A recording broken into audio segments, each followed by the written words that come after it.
Boa tarde. Com a presença dos vereadores Regininha, que é da Comissão de Saúde, vereador Norberto, vereador Julinho Car, cumprimento a Mariana em nome das meninas aqui da Secretaria de Saúde. Declaro aberta a audiência pública referente à apresentação do relatório detalhado do quadrimestre anterior, referente ao terceiro quadrimestre de 2020, da Secretaria de Saúde. Passo a palavra à secretária adjunta de Saúde, senhora Mariana Prado Freire.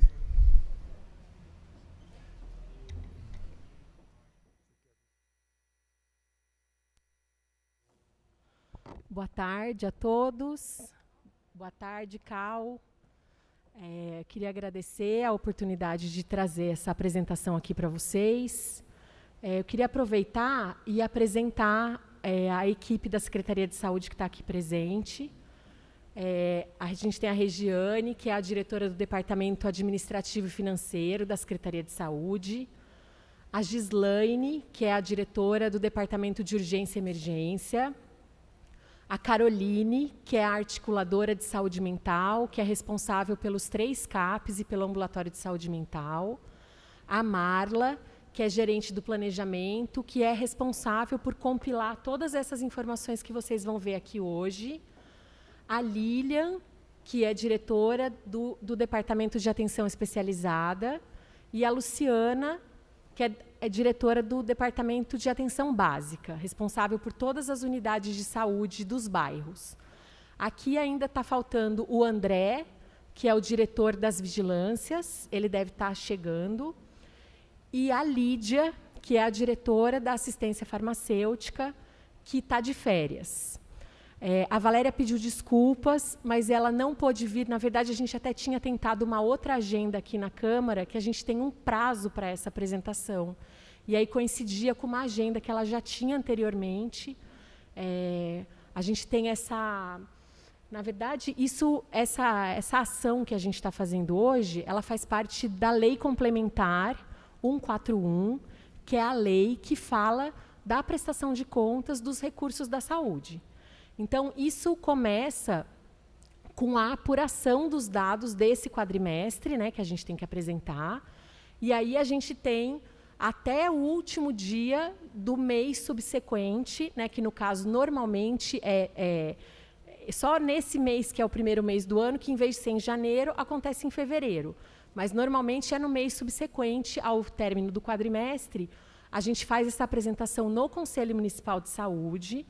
Depois eles fazem um parecer sobre essa apresentação e a gente tem que fazer essa apresentação aqui na Câmara. Então, isso tudo constitui aí o que está nessa lei complementar, que basicamente tem a função de verificar se o percentual constitucional de aplicação de recursos municipais na saúde, se ele foi cumprido.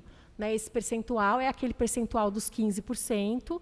Então, a gente apresenta aí, inclusive, as receitas que são utilizadas para fazer o cálculo desses 15%. E aí a gente faz a apresentação. Além desses dados, a gente também apresenta a nossa produção em termos das ações e serviços de saúde que foram realizados no quadrimestre. Tá bom? Eu fico muito honrada de ter hoje aqui 4 vereadores acompanhando a nossa apresentação, que nem sempre a gente foi tão prestigiado, né? Então, eu espero que daqui para frente a gente sempre tenha um momento, sempre é um momento muito rico, o momento da prestação de contas, onde a gente tem uma troca, os vereadores também podem tirar dúvida com a equipe. Fico muito feliz e muito honrada. Bom, então vamos lá. Essa prestação de contas, né, esse a gente fala que é o RDQA, ele é referente ao terceiro quadrimestre, que é de setembro a dezembro de 2020. Pode passar. Então, tem aí os dados de identificação da secretária, do prefeito, da secretaria. Pode passar. Aí a gente deu um destaque para as principais ações do Covid. Pode passar. Então, a gente teve aí, em setembro, 606 casos confirmados e 13 óbitos. Em outubro, 298 casos e 7 óbitos. Em novembro, 430 casos e 6 óbitos. Em dezembro, 1.430 casos e 10 óbitos. E em janeiro, a gente teve mais de 2.000 casos. É para a gente ver como a coisa ela abaixou e depois ela subiu muito rapidamente. Pode passar. Então, a gente teve, em relação ao plano de contingência que foi feito pela Secretaria, a ampliação de leitos hospitalares na Santa Casa e criação de ala exclusiva do Covid, contendo 10 leitos de UTI, 20 de enfermaria. Hoje, a gente tem mais 2 contratados, mas a gente não coloca nesse pedaço por conta da referência do período. Implantação dos gripários no pronto-socorro municipal, UPA de Moreira César e do Araretama. Setores exclusivos para atendimento de pacientes com sintomas respiratórios, em média de 150 a 200 pacientes por dia. Implantação de leitos de suporte ventilatório no Hospital de Campanha do Cidade Nova. Então, são 5 leitos de UTI, 20 leitos de enfermaria. Implantação do ônibus para a coleta descentralizada do SUAB, né, do exame de Covid, do PCR, dos pacientes agendados nos gripários. Pode passar. Aí tem algumas fotos, né, de serviços que foram implantados. Pode passar. Paciente de alta. Foi criado o Comitê de Enfrentamento à Pandemia, publicação de decretos municipais para definição da quarentena, adoção de medidas de fiscalização e orientação do cumprimento da quarentena. Pode passar. Coordenação médica especializada. Aquisição de... A gente fez um contrato para exames de PCR de Covid, um contrato direto com o município para a gente conseguir soltar resultados com maior agilidade, principalmente para os pacientes mais graves, para a gente poder fazer gestão de leito, e os profissionais de saúde. Definição de protocolos assistenciais para atendimento de urgência e internação, educação continuada em toda a rede municipal. Pode passar. Adequação do atendimento no serviço de urgência, ampliação dos atendimentos presenciais, distribuição de EPIs adequados em toda a rede municipal, diminuição do volume de atendimento em todas as unidades e adoção de medidas específicas visando o distanciamento social. Nesse período, a gente retornou o atendimento presencial, mas, de toda forma, a gente, principalmente nas unidades maiores, que concentram mais profissionais, a gente precisou reduzir para não haver aglomeração, principalmente na sala de espera. Nesse quadrimestre, também houve a retomada gradual das cirurgias eletivas, contratação de empresa especializada em desinfecção hospitalar para a limpeza das unidades, com atendimento de pacientes suspeitos e confirmados e com procedimento de risco de infecção. Aí a gente tem mais imagens, né, da visita do Corém, que foi feita tanto no pronto-socorro como na UPA de Moreira César, as ações de desinfecção. Pode passar. A gente recebeu também muita doação, né, a gente teve muitas pessoas que se ofereceram, pessoas, empresas que se ofereceram para ajudar. A gente recebeu doação de EPI, doação de equipamentos, incluindo respiradores, monitores, maca de transporte, entre outros, doação de máscara de pano, doação de teste rápido, tantas outras ações de solidariedade que a gente recebeu nesse período. Pode passar. Aí tem o último boletim epidemiológico do ano, né, do ano de 2020, que então a gente tinha 3.873 casos confirmados, 9.369 descartados, e tinham 622 suspeitos, 67 óbitos. Quando a gente programou a nossa estrutura, a conta que a gente fazia era que 0,5% da população poderia se contaminar. Então, todo o nosso cálculo inicial, lá em março do ano passado, a gente fez com base nesse dado. Então, era 0,5% da população. Dessa população contaminada, a gente falava de 1%. 1% da população. 1.700 pessoas que poderiam se contaminar. Dessas, 80% seriam assintomáticas e 20% desenvolveriam sintomas, e desses sintomas, 5% precisariam de UTI, daqueles que teriam sintomas mais graves. Né? No fim, o que a gente vê hoje é um cenário muito diferente. Né? A gente já tem quase 8 mil casos confirmados, então é uma porcentagem muito maior de população contaminada. Eu acredito que logo a gente deva chegar aí a 5% da população exposta. E os números também de necessidade de leito também foi muito diferente do que se havia previsto inicialmente. Pode passar. Aí a gente vai falar das principais ações da Secretaria de Saúde em geral. Então, tem aí o atendimento do SAMU. Nesse quadrimestre, foram 1.014 chamadas da unidade básica do centro, 386 da unidade avançada e 417 da unidade básica de Moreira César. Pode passar. As práticas integrativas, que foram muito afetadas pela pandemia, porque a gente precisou suspender várias atividades. Nesse período, elas acabaram indo desenvolver atividades no CAPS infantil e no CAPS 2 também. E isso foi um avanço para esses dois serviços. Pode passar. A odontologia também foi bastante prejudicada, né? Um total de 5.059 atendimentos. A atividade odontológica ela é uma atividade de alto risco de contaminação, porque ela gera aerossol, né? Que são as gotículas que são espalhadas no ar. Então, por isso que houve um prejuízo tão grande. Pode passar.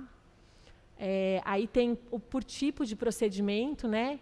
Em toda a odontologia. Pode passar. O laboratório também teve uma redução importante de atendimento. Aí a gente percebe que em dezembro, que as coisas estavam mais calmas, as pessoas correram para colocar o exame em dia. Então, a gente teve um total aí de 327.447 exames realizados. Pode passar. Aí tem o número de pacientes, né? Então, um total de uma média aí de 4.000 a 5.000 pacientes por mês. Aí também o laboratório que atendeu as urgências, então a gente viu aí esse atendimento dos pacientes que estavam nas UPAs, né? E no Hospital de Campanha do Cidade Nova, a gente vê uma crescente dessa demanda. Pode passar. As atividades realizadas, então, em setembro teve campanha de multivacinação, vacinação antirrábica. As datas comemorativas todas foram lembradas através de internet e eventos menores, pela impossibilidade de fazer eventos mesmo. Em outubro, intensificação de exame de Papa Nicolau e distribuição de informativo de cuidados da mulher, live sobre saúde mental com os médicos do CAPS e da Infecto. Em novembro, teve distribuição de informativo sobre o Novembro Azul e a oferta ampliada de exame de PSA e o encaminhamento para o urologista, por conta do mês de combate aí ao câncer de próstata. Em novembro também teve o Dia da Diabetes, que foi marcado por atividades com os especialistas. E, em dezembro, distribuição de informativo sobre HIV e sífilis, fazendo um dia D aí mais tímido no Shopping Pátio Pinda. Pode passar. A gente fez muitos treinamentos, né? A gente desenvolveu outras formas de fazer treinamentos. A gente tem feito reuniões e treinamentos online com os profissionais da Secretaria de Saúde, e a gente tem visto que é bem interessante essa ferramenta. Então, a gente fez treinamento dos enfermeiros e capacitação em imunização e administração de vacinação, treinamento sobre Covid, utilização de respirador, intubação de via rápida, manejo clínico do paciente com Covid, reabilitação de paciente com Covid e novos critérios de síndrome gripal. Pode passar. Aí é o relatório de dados e a produção de serviços que a gente apresenta por área da Secretaria, quantos procedimentos foram realizados. Então, aí tem a rede física, né, da Secretaria de Saúde, com todos os equipamentos do SUS aqui da cidade, eles estão sob gestão municipal. Não tem nenhum equipamento estadual. Pode passar. As unidades da atenção básica, então, são 21 unidades de ESF, que é a Equipe de Saúde da Família, e 6 unidades básicas em modelo tradicional, que hoje está sendo chamada de EAP, Equipe de Atenção Primária. Pode passar. Aí tem a listagem, né, de todas as unidades, pode passar, da vigilância também, as unidades que compõem a vigilância. E aí a produção das unidades, né? Então aí, mesmo com as atividades mais reduzidas, as equipes continuaram realizando o cadastro no ESUS, né? E aí foram feitos quase 17 mil cadastros nesse período. Pode passar. Nesse período também teve a entrega dos tablets, eu não sei se foi colocado aí, que está ajudando também nessa coisa do cadastramento da população feito pelos... Deu uma desconfigurada. Pelos agentes comunitários. O quadrinho saiu andando?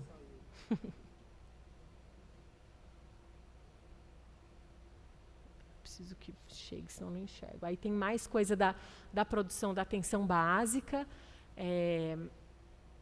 Acho que era o 30, né? O ESUS, ele é um sistema informatizado para toda a atenção básica, onde os profissionais conseguem registrar todos os atendimentos que os pacientes fazem dentro da unidade. Desde a recepção até se a pessoa tomou uma vacina, se retirou um medicamento, fica tudo registrado nesse sistema. Então, a gente tem aí atendimento domiciliar, atendimento individual, atividade coletiva, procedimento individualizado, vacinação e visita domiciliar. Né, tem o total aí, teve mês de 27, 37, 41, 36 mil procedimentos. Isso porque ainda nem todo mundo lança esses dados no ESUS. Tem unidade ainda que está se adequando a esse processo de trabalho, mas isso vem crescendo devido a um esforço grande aí da equipe para que isso aconteça. Pode passar. Aí são os demais procedimentos da atenção básica, então tem procedimento de promoção e prevenção, procedimento diagnóstico, clínico, cirúrgico, que totaliza 34 mil atendimentos. Pode passar. Aí os atendimentos de urgência e emergência, né, que são os atendimentos realizados nas UPAs e no pronto-socorro, basicamente, 301 mil atendimentos, né, somando entre diagnósticos, clínicos e cirúrgicos. Pode passar.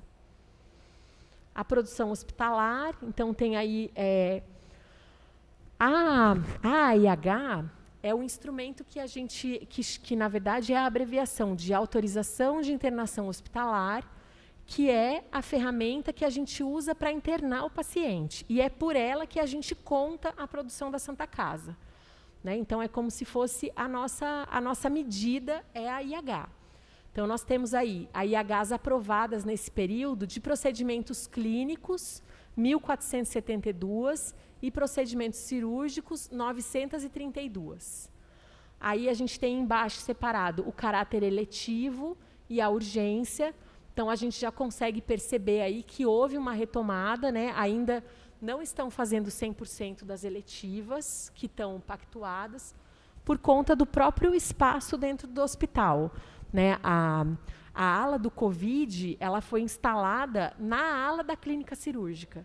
Então, a gente esvaziou a parte da direita, ali é um andar todo que tem, de um lado, as enfermarias, e o outro lado era o antigo Hospital Dia, onde a gente fez a UTI Covid. Então, é um corredor que ficou todo isolado. E aí, quando eles fazem as cirurgias eletivas, eles colocam os pacientes na clínica médica, na clínica geral, que é em frente à médica, eles separam uma ala para colocar os pacientes lá. E tem uma dificuldade da gente ter um volume ainda maior de pacientes fazendo cirurgia ao mesmo tempo, enquanto o hospital está com as outras alas muito cheias. Né? Mas é importante que a gente está fazendo, não está paralisado, e nós estamos discutindo para ver a possibilidade deles conseguirem aumentar. Pode passar. Isso dentro do hospital. Né? O recurso que foi discutido, mas acho que não foi discutido com essa gestão, né? Acho que é da emenda impositiva, é para a gente ampliar esse atendimento que talvez tenha que ser até fora da Santa Casa. Aí tem a produção hospitalar de cirurgia eletiva, né? Então, a gente fez muita cirurgia eletiva em 2018 e 2019. A gente tinha um incentivo do governo federal para fazer cirurgia eletiva. E, além disso, tinha né, a parceria da Santa Casa nesse sentido. E aí a gente vê que, em 2020, realmente ficou prejudicado, porque, no início, tinha muito medo, era tudo muito incerto, e aí a gente teve uma orientação de paralisar. Só para se ter uma ideia, o governo do estado, nesse momento, está com todas as cirurgias eletivas paradas. E isso nos afeta, porque a gente também, além de fazer cirurgia aqui, a gente manda paciente para fora para fazer cirurgia, e o fato deles estarem parados gera um congestionamento do sistema como um todo. Pode passar.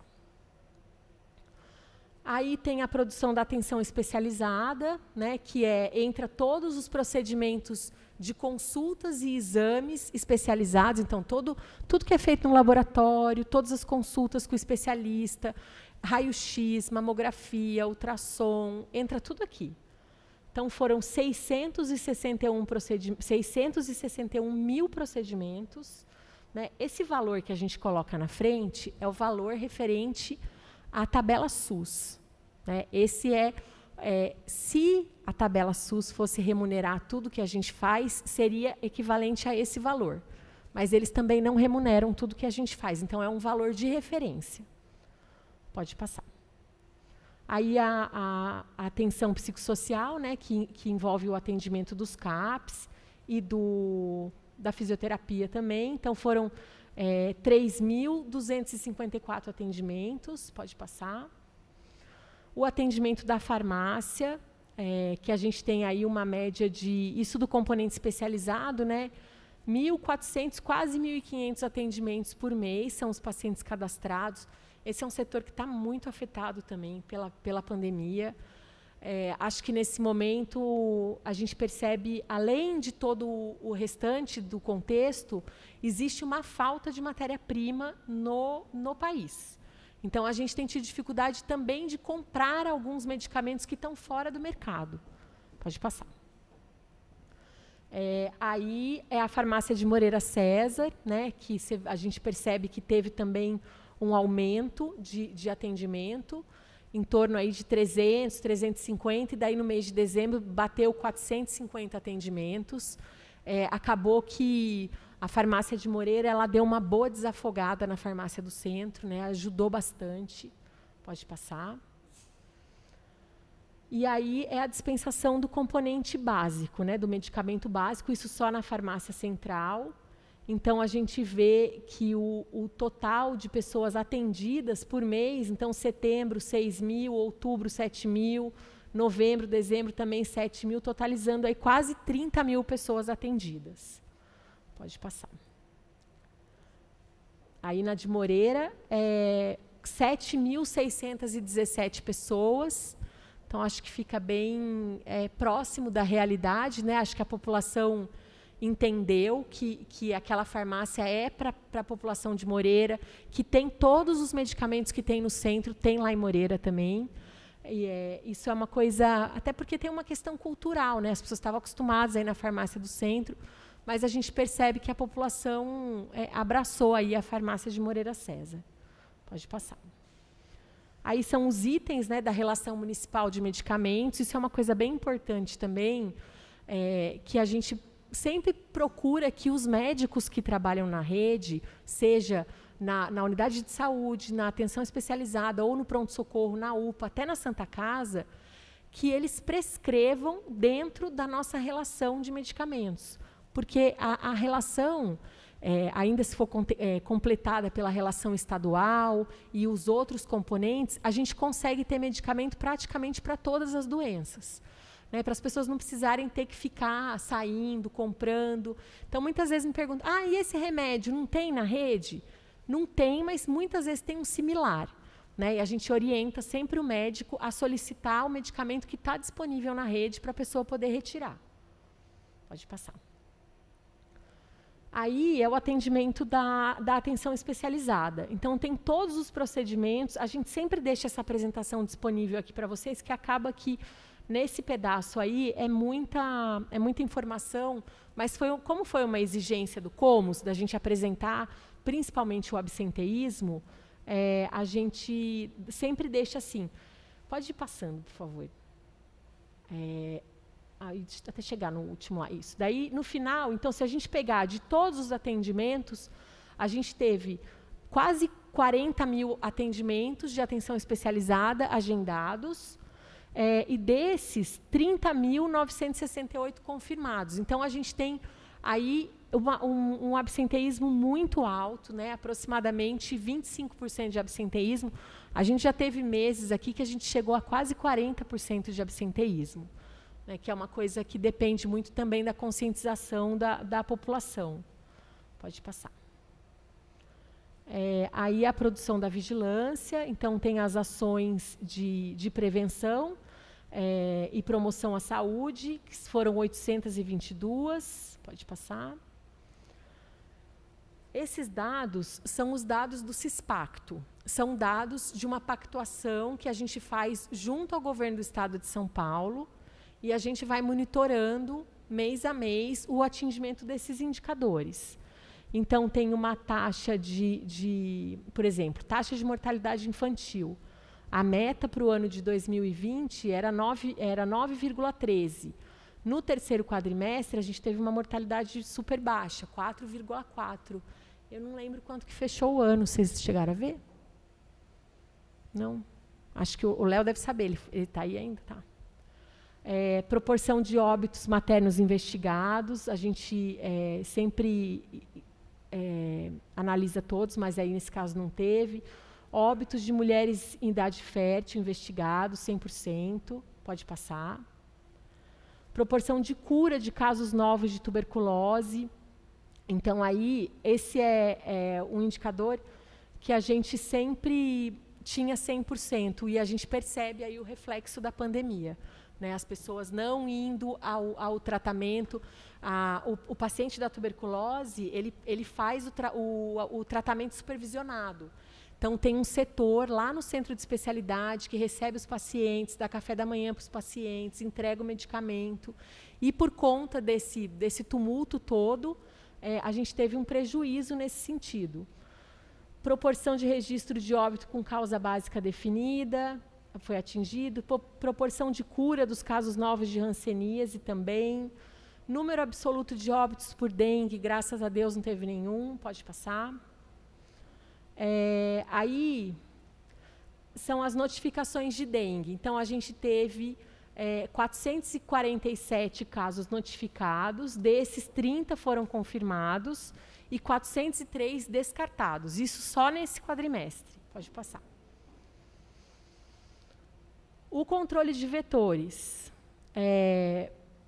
Eles não pararam de trabalhar um minuto, a equipe do controle de vetor.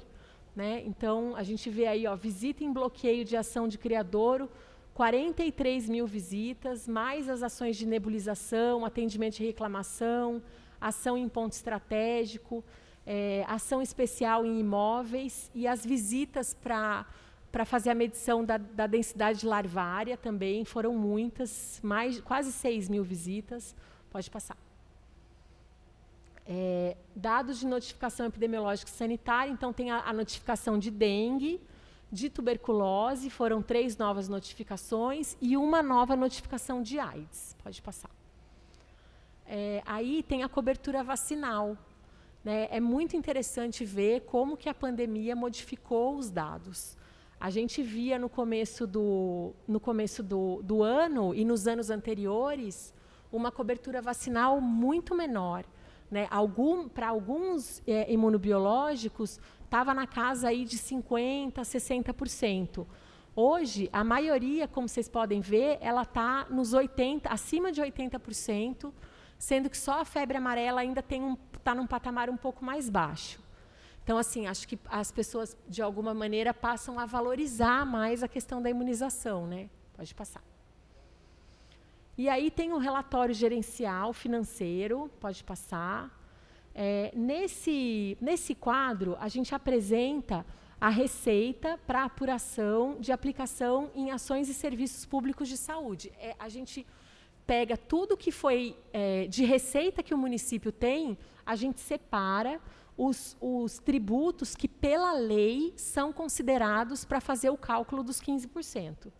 Tá? Daí, desse montante, a gente está falando da receita atualizada até o quadrimestre, são 382 milhões. Pode passar.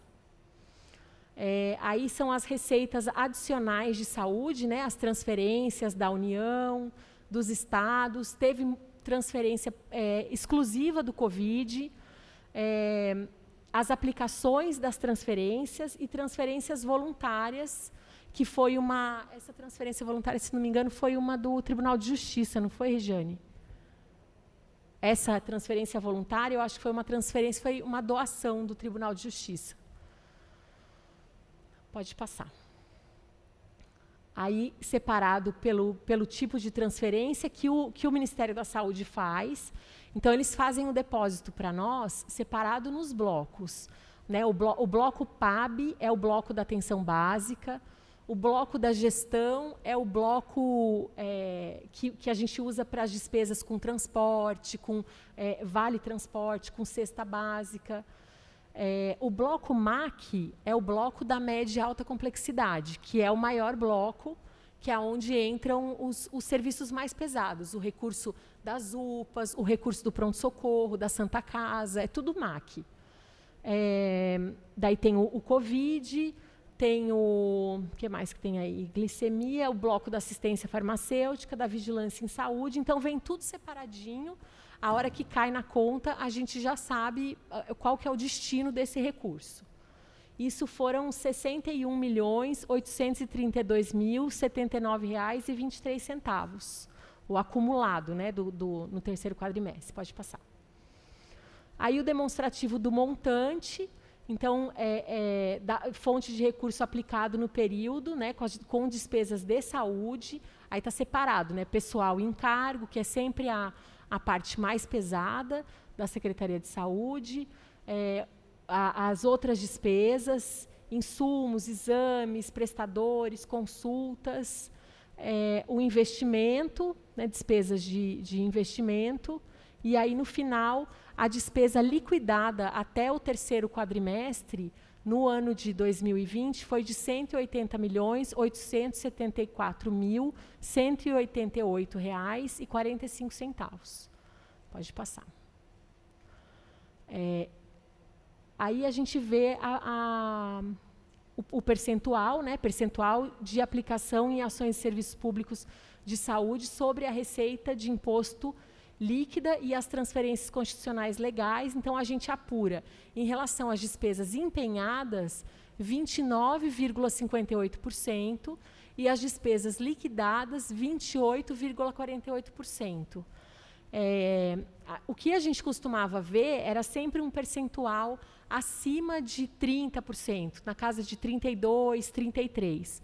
Nesse período, a gente teve, excepcionalmente, um aporte de transferências, principalmente de recursos federais, que acabou diminuindo um pouco a aplicação do recurso municipal. Né? Mas a gente também percebe que houve o aumento do montante total dos recursos aplicados. Pode passar. Aí a dotação atualizada de todas as despesas empenhadas por bloco, né? Então, vocês veem aí o administrativo, atenção básica, 38 milhões, o MAC, 71 milhões, a assistência farmacêutica, 15 milhões, a vigilância, 8 milhões, o departamento de urgência e emergência, 49, quase 50 milhões, totalizando aí a 192 milhões de despesa empenhada. Pode passar. E aí, esse quadro que tem todas essas informações que a gente foi falando nos quadros anteriores, para chegar nesse percentual de recursos próprios aplicados na saúde, fechando em 28,48%, que o constitucional seria 15%. Pode passar. Que é essa explicação aí. Então, O constitucional dos 15%, ele seria referente a R$ 57.328.332,37. E isso era o que a prefeitura tinha a obrigação de aplicar. No entanto, o que foi realmente aplicado foi da ordem de 113 milhões. Né? O município recebeu as emendas parlamentares, que foram direcionadas especialmente para o enfrentamento do Covid, contempladas nas aplicações financeiras. Então, todos os recursos de emendas, eles entram junto na contagem das transferências que foi apresentada anteriormente. Pode passar. Como considerações finais, a Secretaria realizou as ações realizadas as ações realizadas no quadrimestre foram totalmente afetadas pela pandemia. No entanto, foi possível retomar as cirurgias eletivas e ampliar o atendimento presencial nas unidades. Diminuição das notificações e casos confirmados de dengue, aumento na realização das inspeções sanitárias, pode passar. Os recursos financeiros adicionais foram totalmente empregados em estratégias para o enfrentamento da Covid-19, obedecendo à legislação do SUS e atendendo às recomendações das autoridades sanitárias nacionais e internacionais.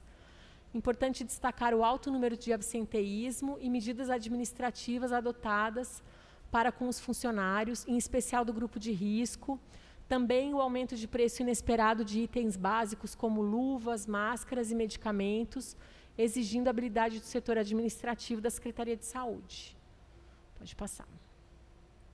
Retorno gradativo dos atendimentos no CEPIC, inauguração da Unidade de Estratégia de Saúde da Família no Residencial Arco-Íris, na região do Araretama, inauguração da nova unidade do CEPATAS, Centro de Proteção de Atendimento aos Animais, e acho que acabou. Bom, gente, essa era a apresentação que a gente tinha para fazer para vocês, e eu agradeço muito a presença de todos e estou à disposição para tirar dúvidas, para comentar o que vocês precisarem. Obrigada.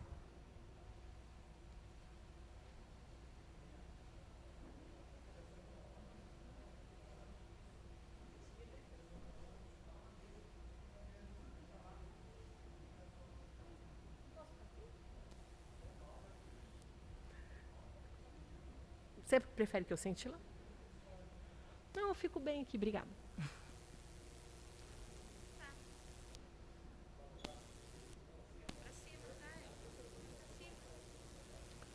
Ixi, tem que abaixar bastante aí o microfone.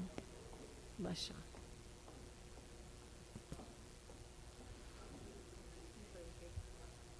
Imagina. Quer sentar lá na mesa?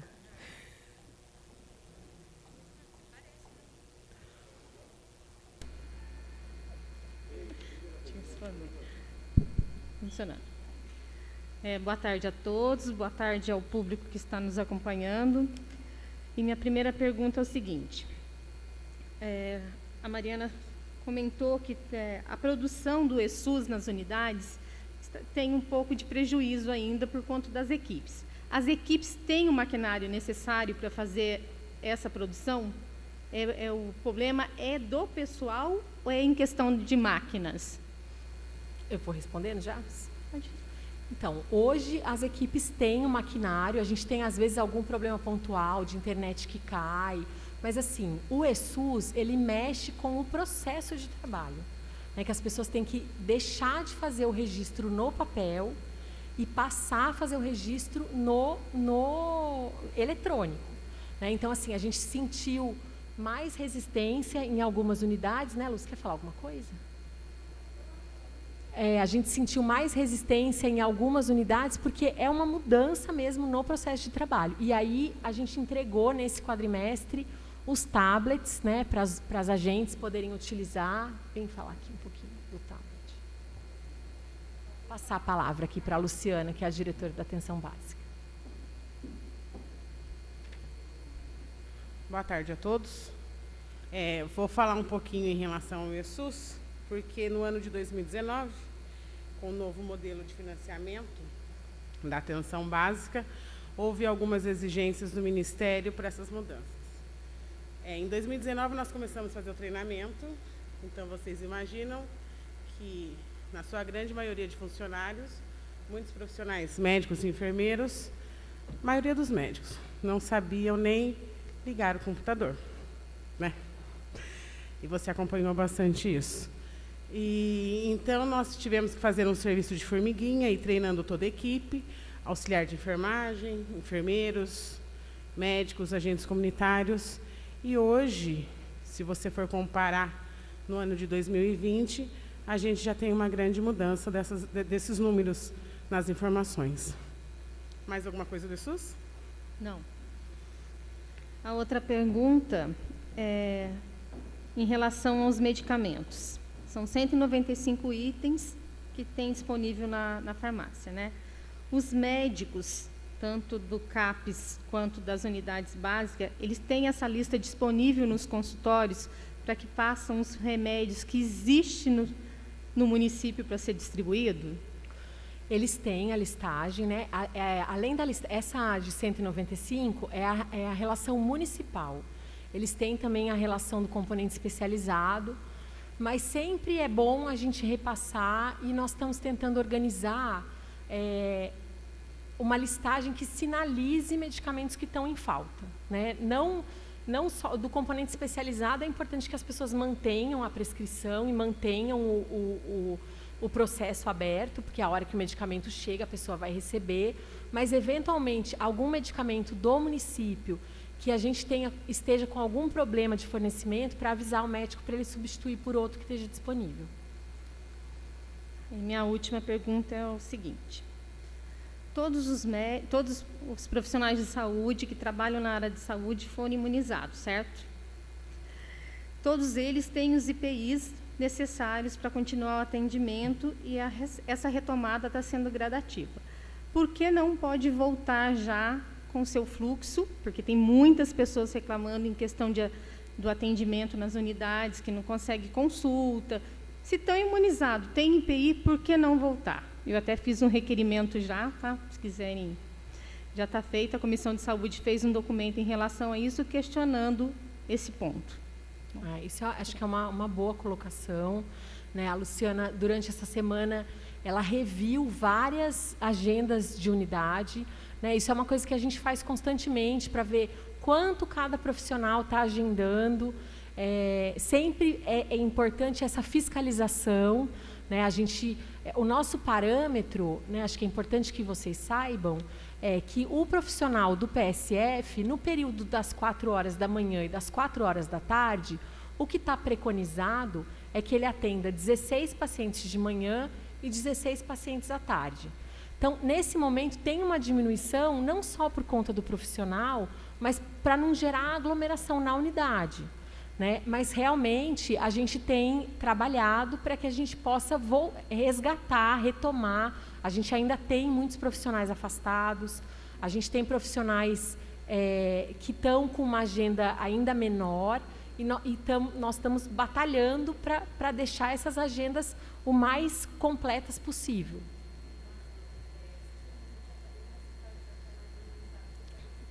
A gente teve um momento, quando a gente entrou na fase vermelha, isso gerou um transtorno.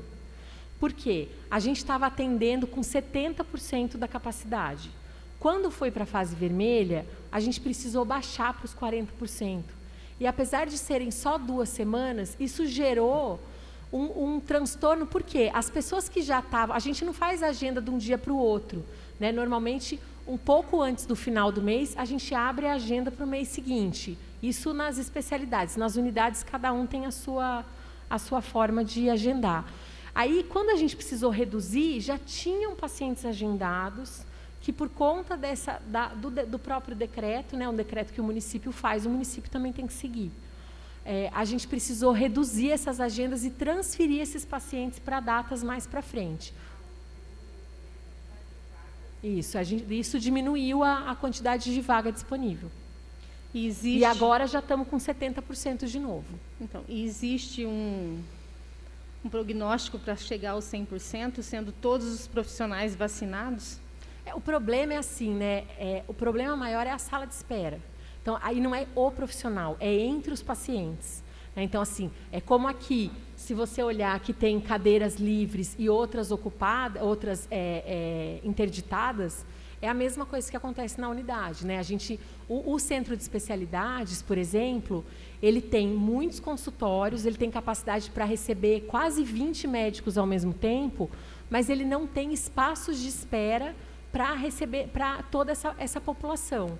Então, se a gente colocar todas as agendas 100%, a gente acaba colocando as pessoas em risco. No laboratório é a mesma coisa, né? Que aí a espera fica muito grande, porque todo mundo quer chegar no laboratório às 7 horas da manhã. Né? Então, assim, ainda tem que, por conta do próprio distanciamento social, a gente acaba tendo que dar uma segurada nas agendas para diminuir essa aglomeração. Mas a ideia também tem várias coisas que a Lilian também está trabalhando lá para tentar alternar os horários dos profissionais, para não coincidir muitos profissionais atendendo ao mesmo tempo, para a gente poder chegar na capacidade máxima. Eu até concordo com você com as especialidades, laboratórios, mas acho que as unidades de saúde da família dá para ter um olhar diferenciado nisso e voltar a esse atendimento que a gente consegue fracionar, né, para que não entre todos ao mesmo tempo na unidade. Vale ressaltar que, em relação aos procedimentos, nenhum foi diminuído. Todos estão 100%. O que foi diminuído foi o quantitativo de consultas agendadas. E também, se a gente também for pensar nas UBSs, o UBS não é um único médico generalista, né? A estratégia de saúde da família, sim. É um único médico na unidade que atende em dias separados, em períodos separados, a especialidade separada. Agora, nas UBS, vamos colocar o UBS Crispim, por exemplo.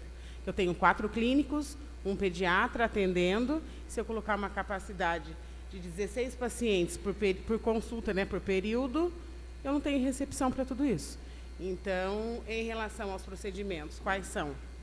Vacinação, curativo, preventivo, os procedimentos injetáveis, esses nenhum foram reduzidos. Bom, eu terminei aqui. Fica aí para nós esse recado em relação às unidades que têm condição de, principalmente as que têm um médico só. Eu acho que a gente pode ir nessa linha de escalonar o horário, né? A gente não recebeu ainda o requerimento da Comissão de Saúde, mas eu acho que é importante. Ok, obrigada. Obrigada.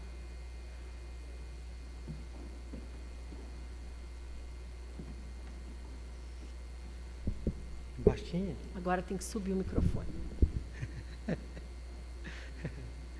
Boa tarde a todos. Mariana, tem previsão de quando vão retornar as cirurgias eletivas? E se tem algum estudo para que não aumente mais a fila, que a demanda é grande? Queria saber se tem alguma data. Então, a gente já retomou a cirurgia, né? Em agosto começou devagarzinho, em setembro aumentou, outubro e novembro, mais ainda, em dezembro sempre dá uma diminuída por conta de festas.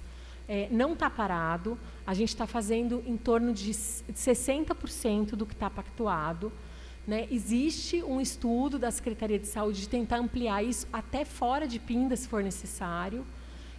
Na Santa Casa, realmente, eles estão muito próximos da capacidade do hospital por conta de ter uma ocupação de leitos e uma ala toda isolada para o Covid. E uma outra coisa que prejudica é que o estado todo está parado. Né? Então, todas as cirurgias que são feitas na Santa Casa de Aparecida, na Santa Casa de São José, nos hospitais regionais, tudo que é eletivo está parado. E esses hospitais também atendem os munícipes de Pinda. Então, assim, a Valéria tem se dedicado bastante a essa questão da cirurgia, principalmente algumas especialidades mais críticas, que é o caso da ginecologia, do otorrino, do vascular, né, que aqui a gente tem um fluxo muito pequeno dentro do hospital para essas cirurgias, para a gente centrar a prioridade nessas. Tem uma outra questão aqui. Se tem alguma informação de previsão que seja feito alterações na regionalização de algumas unidades de saúde, principalmente na unidade de saúde de Campinas e Goiabal. Vou chamar a Luciana para falar. Isso?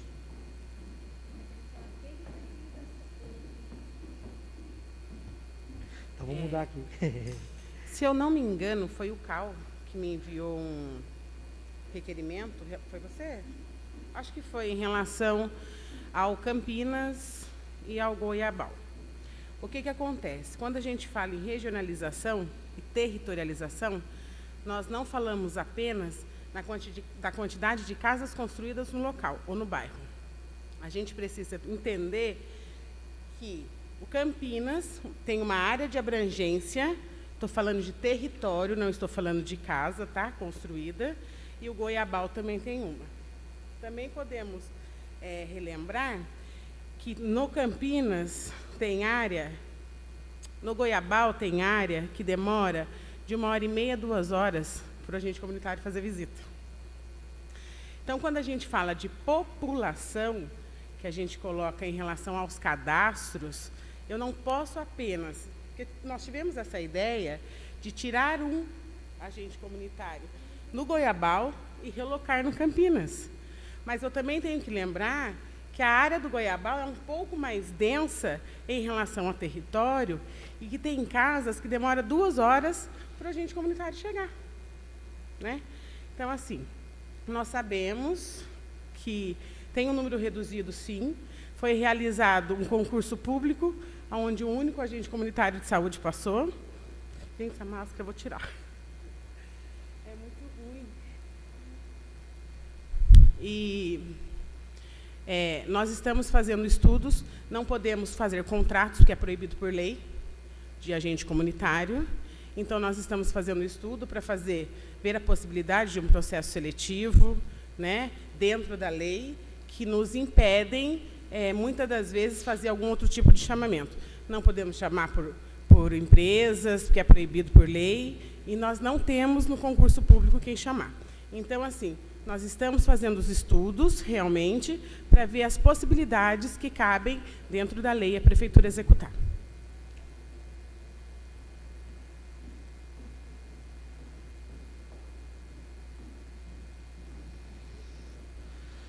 Só a última pergunta aqui, sobre os CEPATAS. Na última semana foi noticiado que não estaria recebendo novos animais, porque está lotado. Nesse sentido, levando em consideração que o CEPATAS foi inaugurado no final de 2020, gostaria de saber qual tem sido o custo de manutenção do CEPATAS. Rogério, não tenho essa informação de custo separada para você, né? Acho que a gente pode ficar com uma encomenda. Se você quiser até mandar como requerimento, eu não consigo te falar, porque assim, a gente tem vários custos que estão dentro de outros grupos. Por exemplo, o recurso humano lá, o recurso que a gente usa de material, medicamento, que foi comprado ultimamente, ração, medicamento, equipamentos novos. Eu não consigo te falar na ponta da língua, assim, tenho medo de falar uma besteira. Então, vou pedir para você encaminhar para a secretaria, por favor, que a gente passa para você o recurso mensal. Tá bom. Então é só isso. Obrigado, boa tarde a todos. Obrigada, eu que agradeço.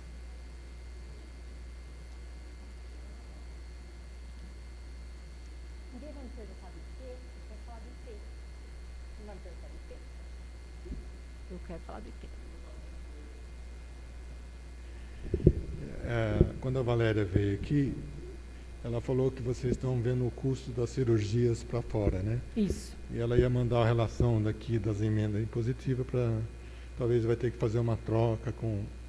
Foi feita pela Câmara anterior, muitos vereadores não voltaram, então, não sei se esse estudo já terminou, você sabe?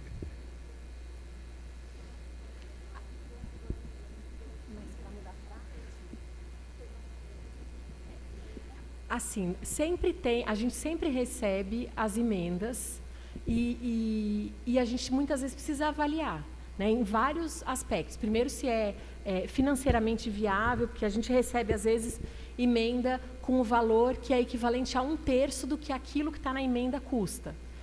Ou então, quando é tecnicamente inviável. A Regiane está finalizando esse estudo e aí a gente devolve para a Câmara para ver se é possível acolher as nossas justificativas e trocar pelo objeto que a Secretaria está sugerindo. Então, foi isso que ela falou, que está Isso, terminando. Aí... Tem prazo ou não? Legal. Aí a gente encaminha para cá. Porque daí vai acertar. Da cirurgia letiva, você falou que 60% está fazendo na Santa Casa ainda? A gente tem um contratado que são 100 cirurgias por mês, 100. fora as cirurgias de catarata. Dessas 100, eles estão fazendo em média de 60, tem meses que eles fazem um pouco mais até, mas muito por conta da restrição de ter locais para internar os pacientes, né? Então, eles já retomaram, estão fazendo 60%. A gente combinou uma reunião para a semana que vem para discutir sobre isso, para ver se eles conseguem ampliar. Tá. A outra coisa é, acho que por esses dias,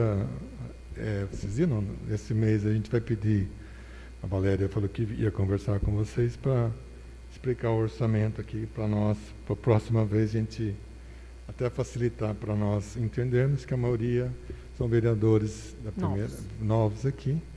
Então nós vamos fazer com o Cláudio também do Finança. Também era bom quando vocês vierem fazer essa explicação para facilitar até o entendimento na próximo quadrimestre. Não, tá então, ótimo. a gente vai marcar, a gente avisa vocês, disponibilidade de vocês para estar aqui para dar uma explicação. Acho que facilita, ou se não pode ser na secretaria, ver qual fica mais fácil para os vereadores. Sim, com certeza, a gente está à disposição. Esses quadros, eles são quadros que são obrigatórios a apresentação dessa forma. Então, tem algumas coisas que a gente fica um pouco engessado e a gente também acha que os quadros são complexos, que são muitos dados, né? Fica difícil de visualizar o que realmente foi realizado, mas no sentido do RDQA, a gente fica mesmo um pouco amarrado. Eu acho que talvez até depois dessa aproximação maior que vocês tiverem com o orçamento e quiserem que a gente inclua algum quadro, né, da mesma forma como o Comus lá no passado pediu para incluir algumas coisas, a gente pode incluir, a gente só não pode retirar os que a gente tem obrigação de apresentar. Tudo bem, mas realmente fica bem confuso, né? Mas legal. Mas a gente está à disposição. Então, ela estava explicando a regionalização das unidades, né? A gente conversando também com a Regininha. Lá em Moreira, a gente olhando o tamanho dos bairros crescendo, que tem responsabilidade do IP1, né? Graças a Deus o prefeito conseguiu verba para construir a unidade do Mantiqueira. Sim. Ali, antes da pista, vai resolver. Mas depois da pista, MP1, MP2, Bosque dos Eucaliptos, César Parque. Então, não sei se vai ter um estudo novo lá, um novo regionalização. Ela não está entendendo. Ele está falando que a unidade do Mantiqueira vai resolver o lado de cada pista, mas o lado de lá, IP2, IP1, IP2, César Parque, Mantiqueira, qual que é o outro que você falou? Liberdade 1, Liberdade 2.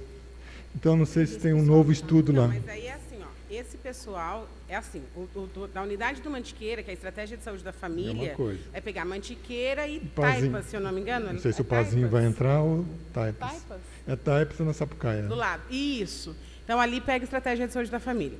Do lado do IP2, onde nós temos uma UBS, que é uma capacidade maior de abrangência, né? Ali já está contemplado já esses bairros que estão vinculados ali.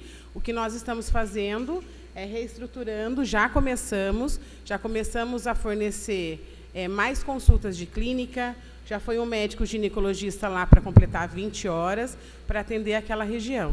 Então, aquela população não está desassistida.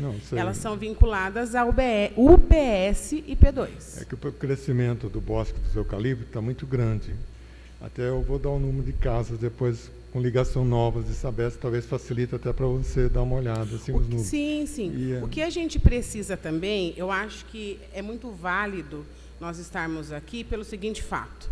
Não é somente a gente pensar assim, em fazer uma unidade em um bairro.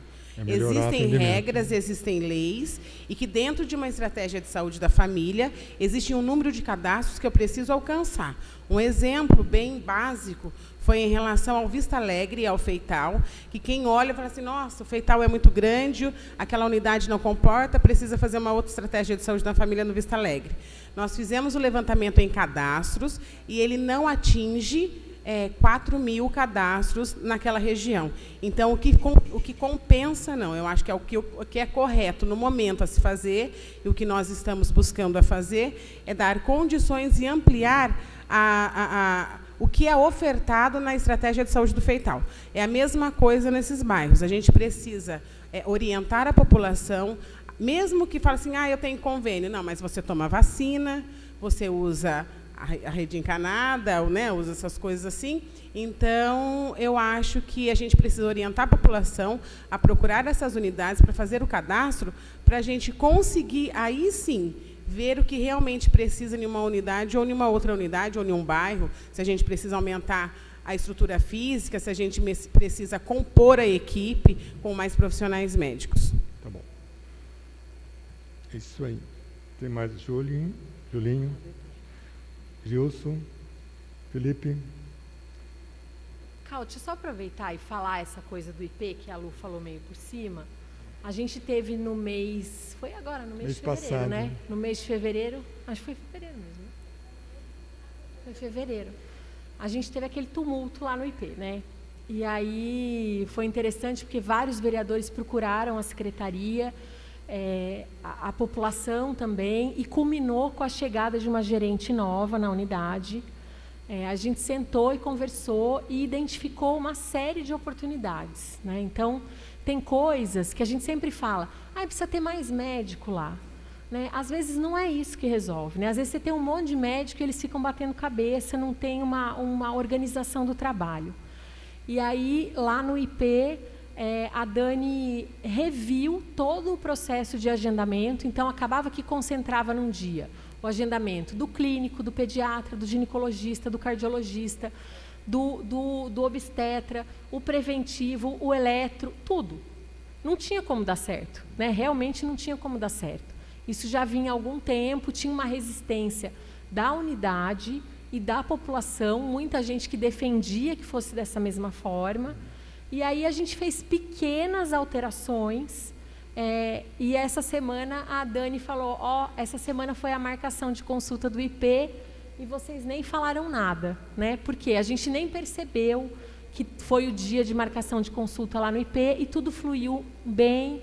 Ela deixou livre demanda as coisas que não têm necessidade de agendamento, separou a agenda do pediatra da agenda do gineco, e deixou nesse dia que é mais concorrido, além de que agora ele vai acontecer a cada 15 dias, depois o nosso projeto é que isso vai ser semanal, ela disponibilizou só a agenda do clínico. Então, acho que melhorou muito lá, né? São coisas que até aumentou um pouco o volume de horas do médico, mas foi uma questão mais de organizar o processo de trabalho para melhorar para a população. Lá no CISAS também teve algum problema, que são 26, parece que marca por dia, não, como é que chama lá? Eu fui lá, mas eu não entendi. Também teve um dia lá que tinha...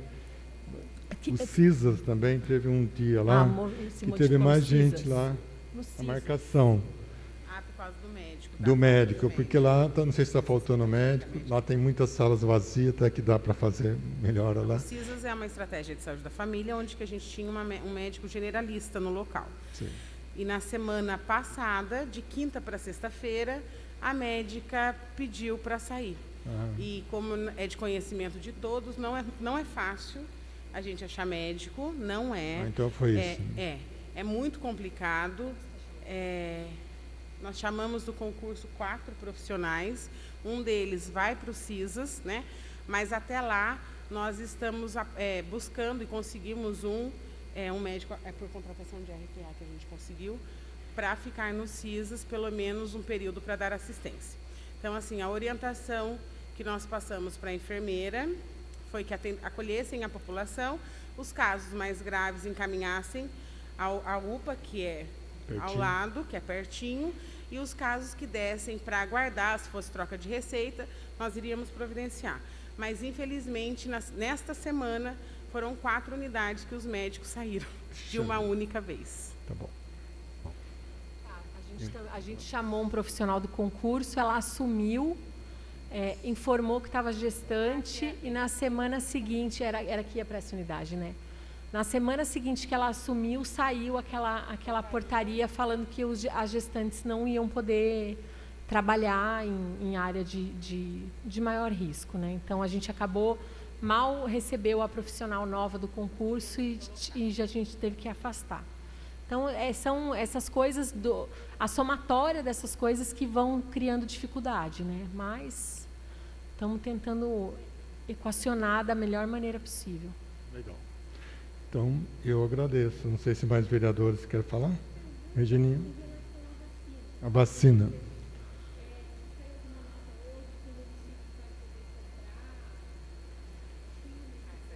Então, Está aprovando no Congresso, né? na verdade, assim, hoje a gente recebeu mais vacinas, se não me engano, 1.300 vacinas, 1.300 doses novas, porque a semana passada a gente recebeu doses, mas para fazer a segunda dose. Hoje a gente recebeu doses novas para a primeira dose. Vamos continuar a vacinação dos idosos acima de 80 anos, né? Hoje, as equipes volantes que fazem das pessoas em casa, eles já saíram hoje, vão sair amanhã, estão vacinando as pessoas em casa. E na segunda-feira, a gente vai retomar a vacinação dos idosos acima de 80 anos, nas mesmas unidades que a gente já estava realizando. Depois a gente vai anunciando outras estratégias. Essa questão da compra de vacinas pelo município é uma medida provisória, que, se não me engano, já foi aprovada, não sei se na Câmara ou no Senado, e ainda precisa ser sancionada.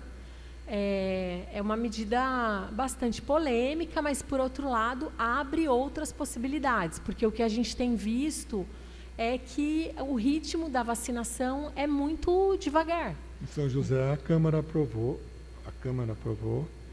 e está sendo discutido com o prefeito. Tem umas coisas lá, ainda está sendo acertado. Eu vi na Vanguarda, mas não me aprofundei. Tá, eu não cheguei a ver a notícia de hoje sobre isso, não. A gente tem, na verdade, nós da saúde, a gente tem capacidade de vacinar 10 vezes mais, 20 vezes mais do que tem sido vacinado. O que precisa é de vacina mesmo. Legal. Tudo bem? Obrigado, Mariana.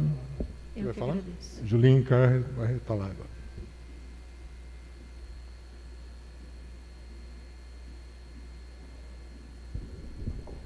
Boa tarde a todos. Estava preparando ali para perguntar sobre a vacina, e aí eu vi que a Regininha fez a pergunta. Os moradores, os munícipes, vou tirar isso aqui que é mais fácil, têm perguntado bastante sobre as idades. Até hoje mesmo eu recebi uma mensagem, morador querendo saber: oi Julinho, quando que vai ter a vacinação para quem tem 60 anos?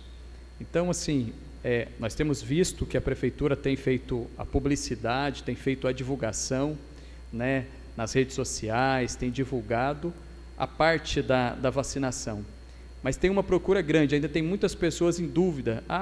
Um exemplo, eu tenho 30 anos, eu vou vacinar, não vou vacinar, a criança vai vacinar ou não? Será que deveria ter poderia ter uma publicidade relacionado por idade? Olha, é muito boa a sua pergunta. Assim, em primeiro lugar, quem sempre cuidou de divulgar, anunciar e falar do programa de vacinação sempre foi o governo federal. Certo. Sempre foi uma atribuição do presidente da República e do ministro da Saúde, que em rede nacional anunciar o calendário de vacinação. Né? Infelizmente, no pior momento da história do Brasil em relação à saúde pública, a gente não tem nenhum tipo de apoio do governo federal nesse sentido, né? No sentido de explicitar essa vacinação. Então, assim, para se ter ideia, a gente recebeu anteontem, né, Léo? Anteontem, a gente recebeu a grade das vacinas que a gente recebeu hoje. Então, a gente recebe aí, em média, 48, 24 horas antes, a gente recebe a informação de quantas doses vêm, para quem elas vêm, quando elas vão chegar. Isso dificulta muito a gente fazer, qualquer previsão que a gente faça para os próximos grupos, é uma previsão, né? A gente não tem nenhuma certeza. Hoje, a certeza que a gente tem é que a gente tem 1.300 doses para vacinar, para completar 88% do grupo de 80 anos. É só isso que a gente sabe. Né? O que a gente imagina? Que, a partir deste grupo, o Ministério precisa continuar mandando doses para a gente fazer a segunda dose do pessoal que já tomou, E para as próximas doses, a gente espera que ainda no mês de março a gente consiga vacinar a faixa dos 70 anos. Quanto menor é a idade, maior é o grupo, né? Então, assim, o grupo acima de 90 era um grupo de aproximadamente 500 pessoas, não era, Léo? Aí, depois disso, a casa dos 80 já é um grupo maior, 2.000 e poucas pessoas. A casa dos 70 são aproximadamente 5.000, 6.000 pessoas. Então, quanto mais a gente vai baixando a idade, a gente tem que atingir um número maior de pessoas e a gente precisa de uma quantidade maior de vacinas. Então, assim, a prefeitura não tem divulgado nada muito preciso para frente, porque a gente também não tem essa informação, né? Então, logo a gente recebe a informação de quantas doses vêm, para que público é destinado, a gente comunica. O governo do estado, eles soltaram já vários documentos técnicos, eles vão atualizando sempre que é necessário, definindo os grupos prioritários, seguindo os grupos prioritários que foram definidos pelo governo federal. Então, assim, o que a gente tem lá?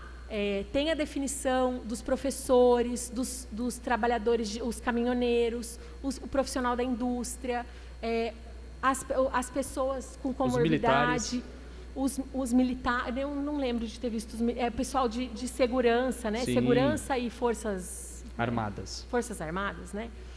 Tem tudo isso lá, só que não está ordenado, né? Então, assim, o que está sendo feito dentro dessa priorização, foi feita um escalonamento, né? Então, a gente já vacinou profissionais de saúde, a gente já vacinou os idosos em instituição de longa permanência, e agora está vacinando por idade. A hora que acabar o grupo das idades, dos 60 anos, a gente vai para o grupo das comorbidades, que são as pessoas que têm doenças, e não é qualquer comorbidade.